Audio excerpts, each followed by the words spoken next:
السلام علیکم ورحمۃ اللہ تعالی وبرکاتہ۔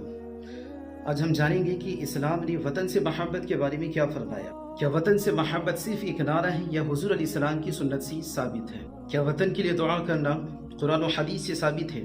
اس طرح کے کئی سوالوں کے جواب آپ کو اس آڈیو میں ملے گا، تو آخر تک ضرور سنیں۔ What has Islam said about love for one's homeland? Is love for the homeland just a slogan, or is it a sunnah of the Prophet sallallahu alaihi wasallam? Is praying for one's homeland proven from the Quran? We will hear the answer to this and many similar important questions in this video, so be sure to watch till the end. سب سے پہلا سوال، وطن سے محبت کرنا کیا قرآن سے ثابت ہے؟ جی ہاں، وطن سے محبت اور دعا کرنا قرآن سے ثابت ہے۔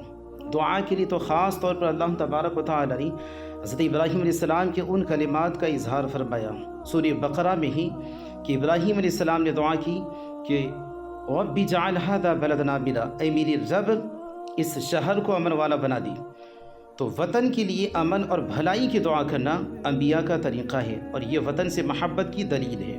دوسرا سوال ہے کہ وطن سے محبت کرنا کیا صرف ایک نعرہ ہے یا سنت سے بھی ثابت ہے؟ جامع ترمذی کی حدیث ہے کہ حضور علیہ السلام نے جو ہے وطن سے محبت سے ریلیٹڈ فرمایا کہ اللہ کی قسم، تو اللہ کی زمین میں سب سے بہتر ہے اور مجھے سب سے زیادہ محبوب ہے۔ اگر مجھے تجھ سے نکالا نہ جاتا تو میں کبھی نہ نکلتا۔ نبی صلی اللہ علیہ وسلم نے اپنے وطن سے محبت کا واضح اظہار فرمایا۔ وطن سے محبت فطری بھی ہے اور سنت بھی۔ اگر آپ یہ سمجھتے ہیں کہ حضور صلی اللہ علیہ وسلم نے سرزمین مکہ سے محبت کا اظہار صرف کعبہ کی وجہ سے فرمایا تھا، تو پھر ہجرت کے بعد جب آپ صلی اللہ علیہ وسلم مکہ چھوڑ کر مدینہ تشریف لے گئی، اس موقع پر حضور علیہ السلام نے جو ارشاد فرمایا وہ بھی ضرور سنیے۔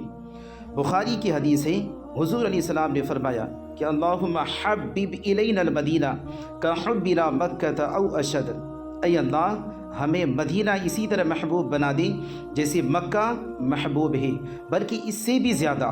اس حدیث میں حضور علیہ السلام نے او اشد کے الفاظ کا اضافہ فرمایا، یعنی اے اللہ ہمیں مدینہ مکہ سے بھی زیادہ محبوب بنا دے، جبکہ مدینہ میں کعبہ شریف موجود نہیں ہے۔ اس سے یہ حقیقت واضح ہوتی ہے کہ حضور صلی اللہ علیہ وسلم کی وطن سے محبت صرف کسی مقدس عمارت یا کعبہ کی وجہ سے نہ تھی، بلکہ خود سرزمین سے بھی تھی۔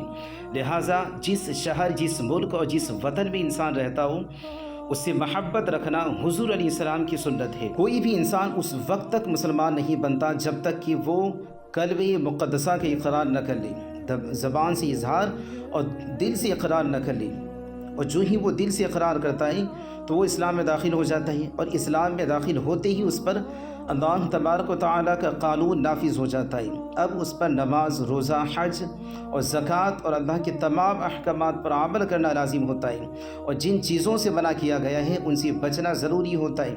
اگر کوئی ان احکامات کی خلاف ورزی کرے تو وہ اللہ تعالیٰ کی ناراضگی اور سزا کا مستحق بنتا ہے۔ جیسی جرم ویسی ہی سزا ہوتی ہے۔ بالکل اسی طرح ہم جس ملک میں رہتے ہیں اس ملک کے قوانین پر عمل کرنا بھی ہم سب پر لازم ہے۔ اس میں کسی مذہب کی کوئی قید نہیں، ہندو ہو یا مسلمان، سکھ ہو یا عیسائی، سب کے لیے قانون ایک جیسا ہوتا ہے۔ قانون کی خلاف ورزی جرم ہے اور جرم کے مطابق سزا دی جاتی ہے۔